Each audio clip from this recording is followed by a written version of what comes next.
салом алайкум устоди муҳтарам, таърихшинос Наҷмиддинов Толибшоҳ. Мехостем бифаҳмем ки имсол соли рушди сайёҳ аст. дар бораи сайру сайёҳати мардуми берун аз хориҷ аз нигоҳи таърих чӣ гуфтанед шумо? хуб барҷон, имсол пешвои муаззами миллат президенти кишвар муҳтарам Эмомали Раҳмон соли 2018 соли рушди сайёҳӣ ва ҳунарҳои мардумӣ эълон намуданд. албатта тоҷикистони солҳои 90 нест.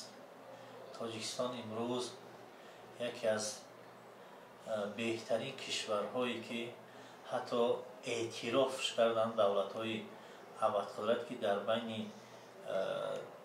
150 давлатҳои вай ҷойи панҷумро аз ҷиҳати бехатарӣ дар мисол шомгоҳ тоҷикистони шаҳри душанбе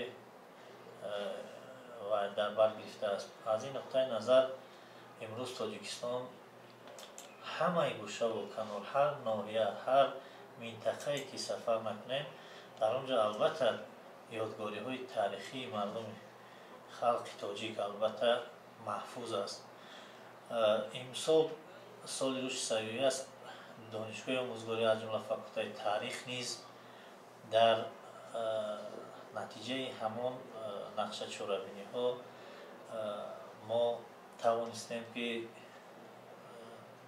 як қатор донишҷӯёнро аз ҷумла дар яке аз конферансҳои байналмилалӣ бахшида ба 40-солагии устод Садриддин Айнӣ аз Русия, аз Узбекистон, аз шаҳрҳои Самарқанд, Бухоро, аз Бошқирдистон, аз Амрико ташриф оварда буданд ва дар сафари серӯза ман шахсан бевосита ҳамроҳӣ карда будам.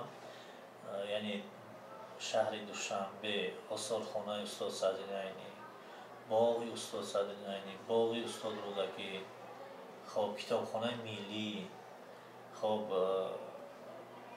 осорхонаи миллӣ ки дар он ёдгориҳои таърихи халқи тоҷик аз асрҳои серду, асри биринҷ, асри оҳан маҳфуз аст ва шаҳодати халқи тоҷикро ки дар ҳамон давраҳо арзи вуҷуд кардааст дар бар мегирад. инчунин тоҷикистони азиз ки аз се вилоят, вилояти Кӯҳистони Бадахшон, вилояти Суғд, вилояти Хатлон ки аслан таърих дар назар мекунем, вилояти Хатлон худи аз ҳамин номаш аллакай маълум аст ки Хуталон. ин албатта мо шумо медонем ки ҷойҳои таърихие ки имрӯз бо ташаббуси пешвои миллат ҳама ёдгориҳои таърихӣ маҳфуз шуда истодааст.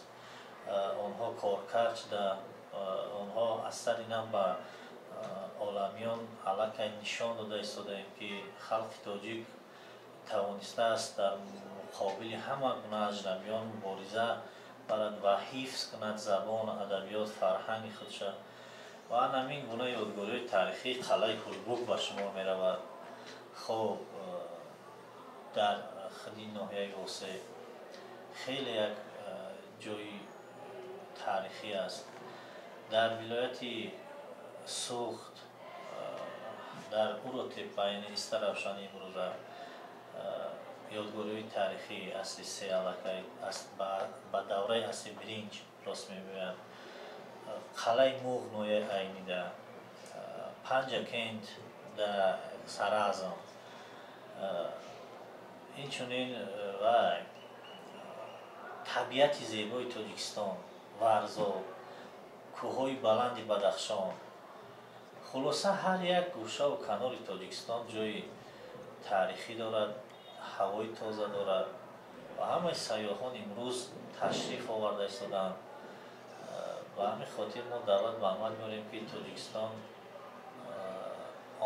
тоҷикистоне ҳаст ки ҳама тарафа барои меҳмонон қабул кардан аз гӯшаву канори ҷаҳон имконият фароҳам овардааст. беҳтарин шароит, беҳтарин истироҳат Тоҷикистон аст. Марамат.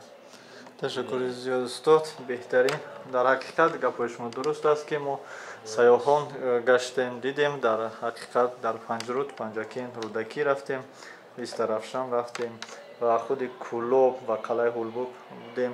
дар ҳақиқат ҷои таърихӣ бениҳоят зиёд аст. ташаккури зиёд бародари азиз.